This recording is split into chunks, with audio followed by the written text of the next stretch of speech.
Good morning, everyone. Welcome to Tribune News on Q, your go-to morning news source only here at Daily Tribune. We are live on Daily Tribune's Facebook page, Tribune Now on YouTube, and at Daily Tribune Official on TikTok. I am VA Angeles bringing you today's top stories. Let's kick things off with today's weather. Pag-asa says the southwest monsoon or habagat will continue to bring rains over Luzon and western Visayas this Friday. Metro Manila and much of Luzon can expect cloudy skies with scattered rains and thunderstorms, with possible flash floods or landslides due to heavy rains. Western Visayas will also see cloudy skies with isolated thunderstorms, while the rest of the country will have generally fair weather with localized rain showers. Winds and coastal waters remain light to moderate. Stay tuned for further updates.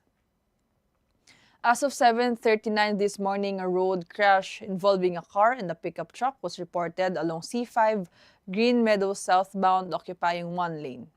MMDA enforcers are on site to manage traffic. Meanwhile, at 7:54 a.m., a stalled ELF truck due to mechanical trouble blocked one lane at C5 Libby's flyover northbound. MMDA personnel are also assisting motorists in the area. Expect slower movement along both points. Now let's move on to today's headlines. Navotas Representative Tobias Tiangco is pressing for a probe into Baguio City Mayor Benjamin Magalong's claim that the House Appropriations Committee allegedly took a 20% cut from flood control projects. Tiangco insisted that former committee chair Zaldico, now in the U.S. for medical treatment, can still send records of past budget hearings via email. He also urged lawmakers to summon Magalong, saying people deserve to hear his testimony on the matter. Content creator Queen Hera denounced the use of deepfake after her daughter's face was used in child sexual abuse materials. Speaking before the Senate Women's Panel, she described the pain of discovering her child's likeness on the dark web. Calling it cruel and degrading, Hera urged awareness of the dangers of online exploitation, stressing that even innocent posts can be misused.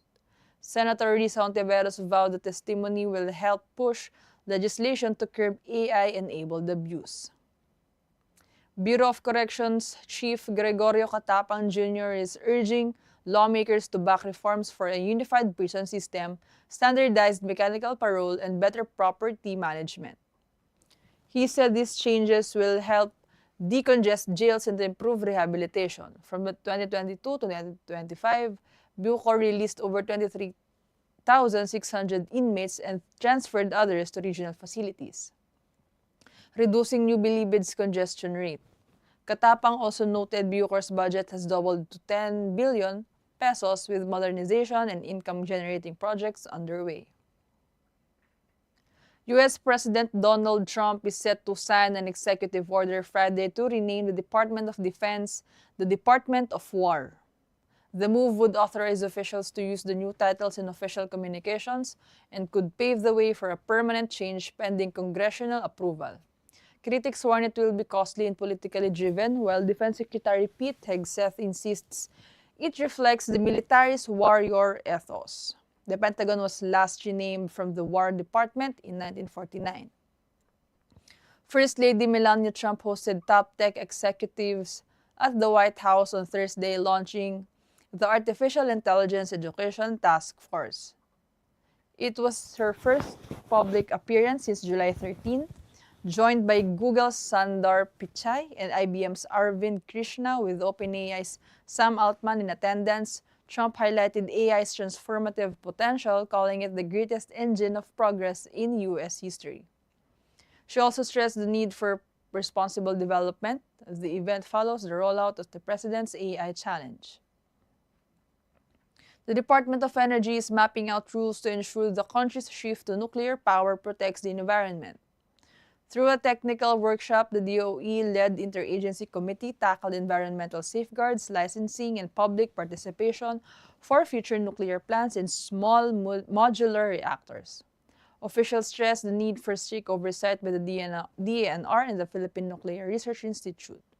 Under the Philippine Energy Plan, the government targets up to 4,800 megawatts of nuclear capacity by 2050. Filipina tennis ace Alex Iyala is through to the semifinals of the Guadalajara 125 Open in Mexico after winning 2 matches in one day.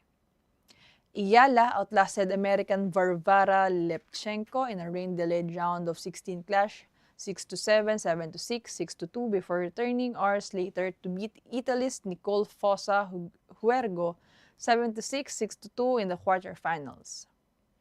The 19-year-old Rafa Nadal Academy product will next face American Kayla Day as she chases her first ever WTA title.